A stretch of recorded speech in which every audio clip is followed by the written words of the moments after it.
తెలంగాణలో go back Marwadis నినాదం ఇక తగ్గిపోయినట్లేనా, ఇంకా కొనసాగుతుందా అనే విషయాలు అయితే తెలుసుకుందాం. దీని గురించి అయితే మాట్లాడేందుకు ప్రస్తుతం మనతో పాటు సీనియర్ జర్నలిస్ట్ సిఎస్ రావు గారు ఉన్నారు. నమస్తే అండి. నమస్తే సార్, గత కొన్ని రోజుల క్రితం అంటే మనకి వారం రోజుల క్రితం గో బ్యాక్ మార్వాడీస్ అని చెప్పేసి చాలా హైలైట్ చేశారు తెలంగాణలో. ఇక తగ్గిపోయినట్లేనా, ఇంకా కొనసాగుతుంది అనుకోవచ్చా?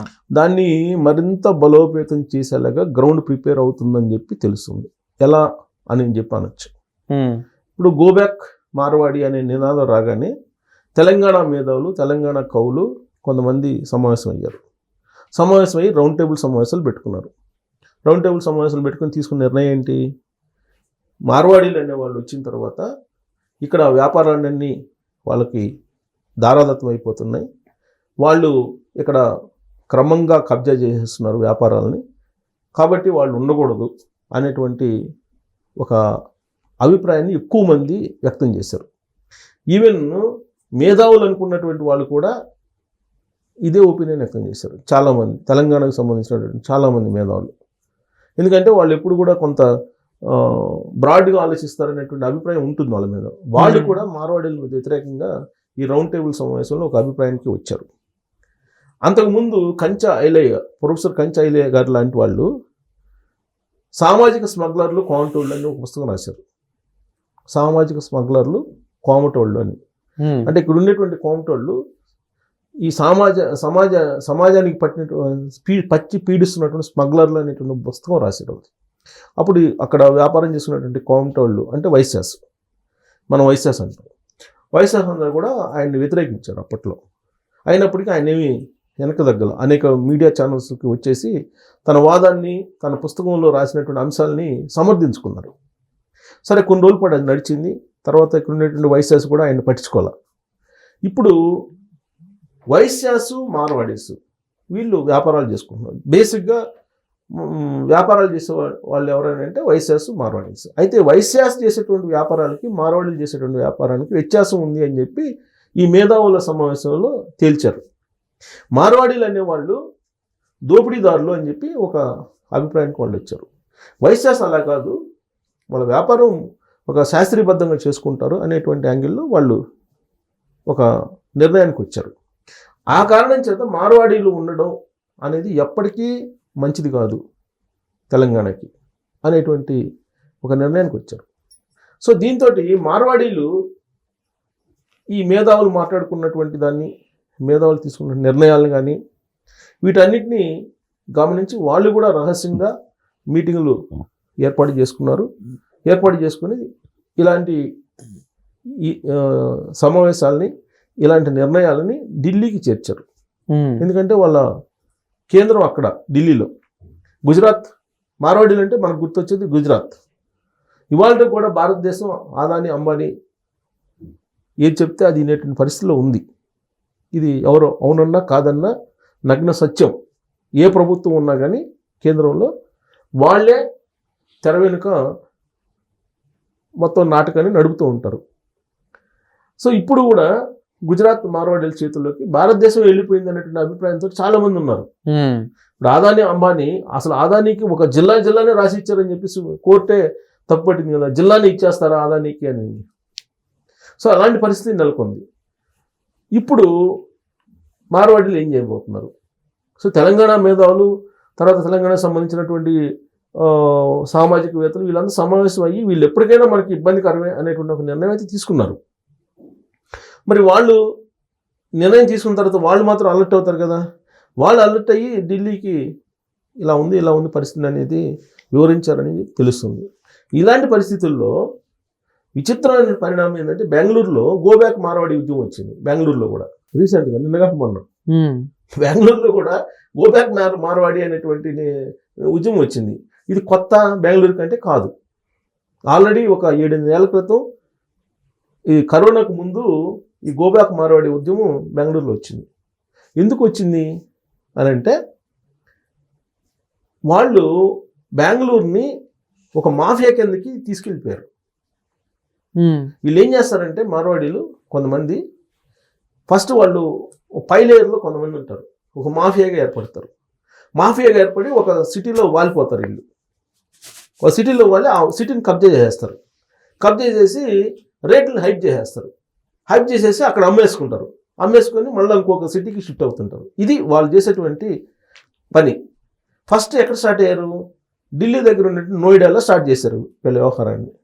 ముందు ముంబై నుంచి నోయిడా నుంచి బెంగళూరు వచ్చారు. బెంగళూరులో వస్తే బెంగళూరులో అసలు రెంట్లు అందుబాటులో లేని విధంగా, మామూలు వాళ్ళకి అందుబాటులో లేని విధంగా తీసుకెళ్ళిపోయారు. అప్పుడు పబ్లిక్ నుంచి అసలు ఏం జరుగుతుందనే దాని మీద ఆలోచిస్తే బికాస్ ఆఫ్ మార్వాడీస్ అని చెప్పి తెలిసి వాళ్ళు ఒక పెద్ద ఉద్యమం చేశారు. అప్పుడు మాఫియా మీద వాళ్ళని తరిమి కొట్టారు. బెంగళూరుని వదిలిపెట్టారు. బెంగళూరుని వదిలిపెట్టిన తర్వాత కరెక్ట్గా కరోనా ముందు ఇలాంటి న్యూస్ మీరు పేపర్లో చూసుకోవచ్చు. అప్పుడు బెంగళూరు అంటే కర్ణాటక పేపర్లో, తెలుగు పేపర్లో కూడా కొన్నిట్లు వచ్చింది. అప్పుడు వాళ్ళు తరిమి కొట్టారు కరోనా ముందు. ఆ సమయంలో వెళ్ళిపోయారు వీళ్ళు. వెళ్ళిపోయినటువంటి వాళ్ళు ఎక్కడ వాలేరు?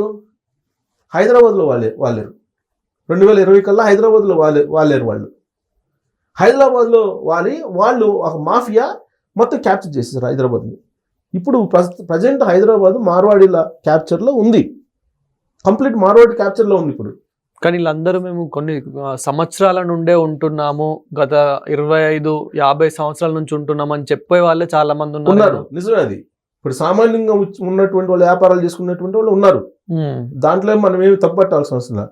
నేను చెప్పేది మాఫియా ఎంటర్ అయింది హైదరాబాద్లో. మాఫియా ఎంటర్ అవ్వబట్టే ఈ రెంట్లు కానీ, లేదంటే కొన్ని ప్రాపర్టీస్ సంబంధించిన వాల్యూ కానీ 100 కోట్లు పోవటం కానీ ఇవన్నీ కూడా జరిగాయి. ఎప్పుడు జరిగాయి?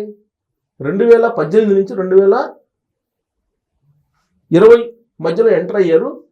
ఎంటర్ అయ్యి వాళ్ళు ఈ భూముల రేట్ని ఆకాశానికి తీసుకెళ్ళిపోయి వాళ్ళు ఇప్పుడు ఎగ్జిట్ అయ్యేటువంటి పరిస్థితిలో ఉన్నారు. ఇప్పుడు ఆల్రెడీ కొంతమంది ఎగ్జిట్ అయిపోయారు, మరి కొంతమంది ఎగ్జిట్ కావడానికి ఉన్నారు. ఇప్పుడు ఎగ్జిట్ అయిపోయి వీళ్ళు మళ్ళీ బెంగళూరు మీద వాళ్ళని ప్రయత్నం చేస్తున్నారు. ఇప్పుడు అందుకే అక్కడ మళ్ళీ గోబ్యాక్ మార్వాడి అనేటువంటి ఉద్యమం వచ్చింది ఇప్పుడు ఆడ స్టార్టింగ్లోనే. ఎందుకంటే గత అనుభవాలు ఉన్నాయి కాబట్టి ఇప్పుడు గోబ్యాక్ మార్వాడి అనేటువంటి ఉద్యమం మళ్ళీ 2 రోజుల నుంచి స్టార్ట్ అయింది బెంగళూరులో. సో ఇప్పుడు ఎలా ఉంటుందంటే వరల్డ్ వైడ్ బాగా డబ్బు ఉన్నటువంటి రిచ్ పీపుల్ ఎవరైతే ఉంటారో వాళ్ళు ఒక సిండికేట్గా ఉంటారు.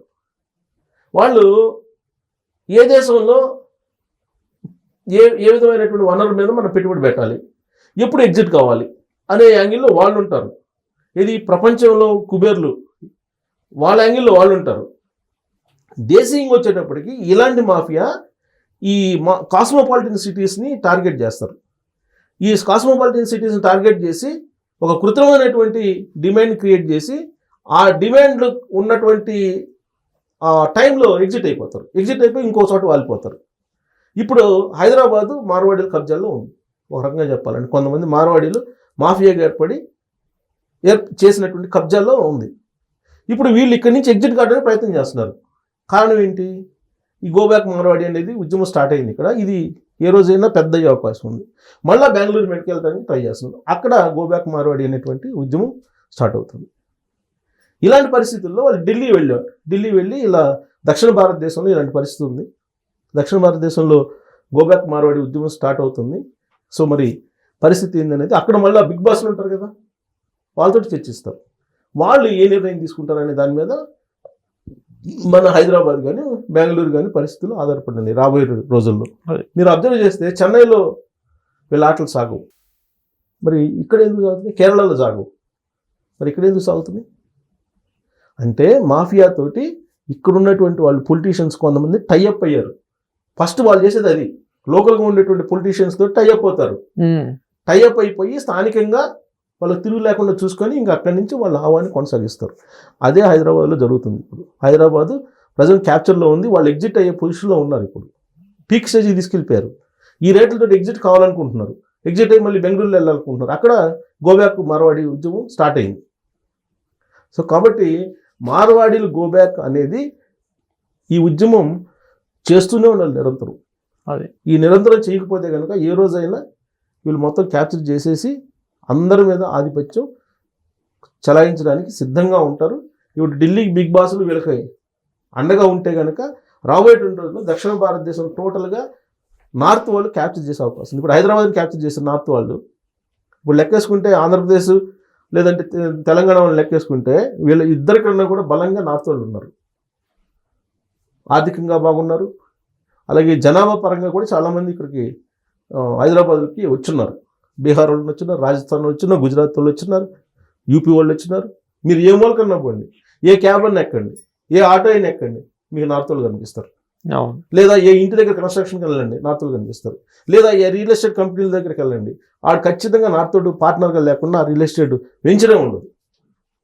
కాబట్టి ఖచ్చితంగా నార్త్ మార్వాడీస్ సౌత్ ఇండియాని క్యాప్చర్ చేసే పొజిషన్లో ఉన్నారు. ఈ ఉద్యమం నిరంతరంగా జాకపోతే మాత్రం ఖచ్చితంగా రాబోయేటువంటి రోజుల్లో ఆధిపత్యం ఉంటుంది. Thank you.